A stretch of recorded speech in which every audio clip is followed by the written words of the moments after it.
Greetings, everybody. John here, walking you through one of the toughest areas covered in Series 7, which scares the majority of us who have studied and sat for the Series 7 or who are still studying for Series 7, which is options. I hope this session familiarize you with options and make a very hard subject easy for you to understand and score very well during your Series 7 exam.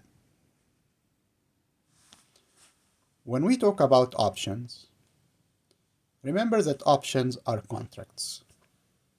Whenever we have a contract, we have a buyer and we have a seller. Think about any business transaction you do. For a business transaction, we have someone who's willing to buy and someone who's willing to sell something. And both parties come together and they have a transaction. They have a contract between them. And this is exactly what options do. But whenever we have a business transaction, what do we have? We have gainers and we have losers at the same time. A very important question that many times come in Series 7 exam, they ask you, do options have to be exercisable? And the answer is not always. Remember, when you go into a business contract, what is your ultimate objective? Your ultimate objective is to gain, right? You are interested in profit from trading contracts. And this is the reason why maybe it is not in your best interest to exercise.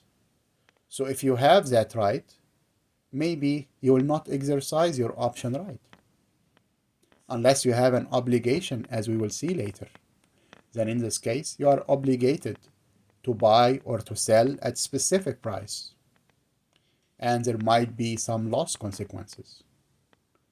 But again, if you have the right, you do not have to exercise the option. Remember that, as it is not necessary. If you want to hold a Tesla car at the dealer that is going to be produced in 6 months, what do? You pay a deposit, right? You pay a deposit. Same thing in options. What do? We pay a premium. So in options, we pay a premium.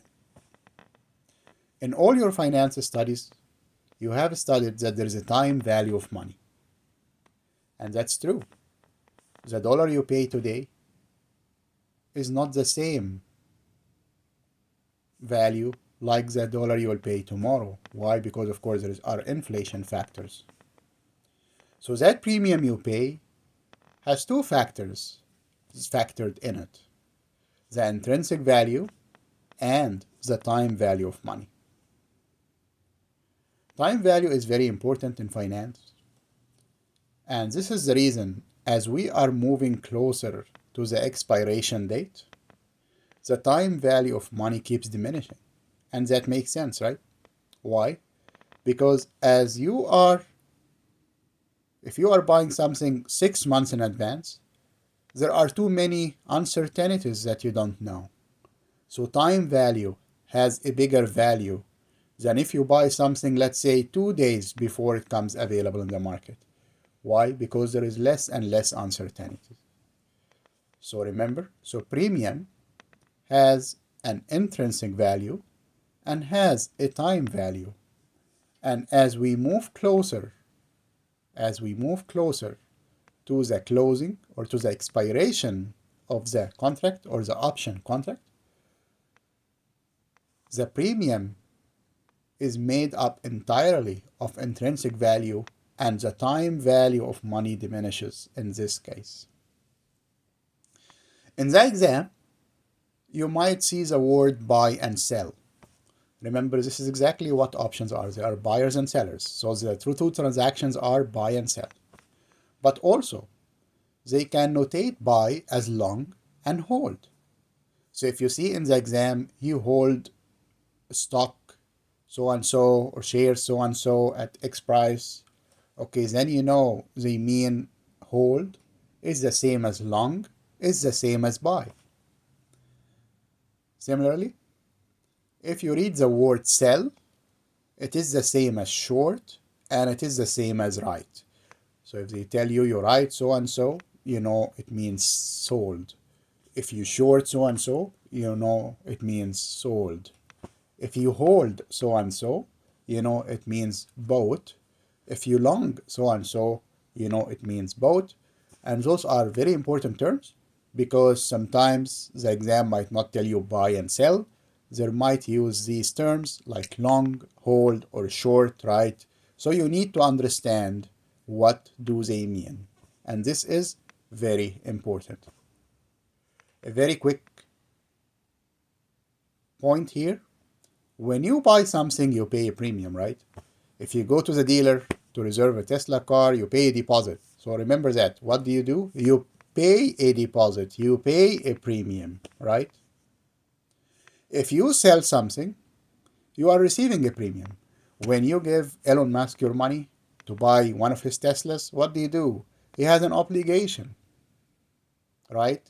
At a point of time to deliver a Tesla for you. And the reason is he received a premium for it, right? So this is his contract with you. Maybe he agreed with you to sell you his Tesla at $60,000. There are lots of uncertainties in the market. Remember that there are lots of uncertainties in the market, right? Meaning maybe materials, right, will become more expensive. Maybe labor shortage will cause an increase in labor cost, right? Too many factors that can kick in. Maybe a new government regulations in the safety of the cars will cause, a more advanced safety system to be installed. However, remember what happened? Tesla received a premium from you, received a deposit from you, and they promised you that within 6 months they will deliver a Tesla model so and so to you. So what do they have? They have an obligation. So I hope this quick introduction was very helpful to you to make it helpful in understanding what contracts or what options are all about.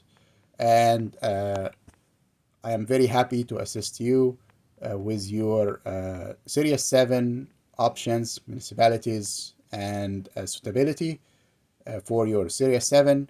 Uh, Contact me to start your first tutoring session.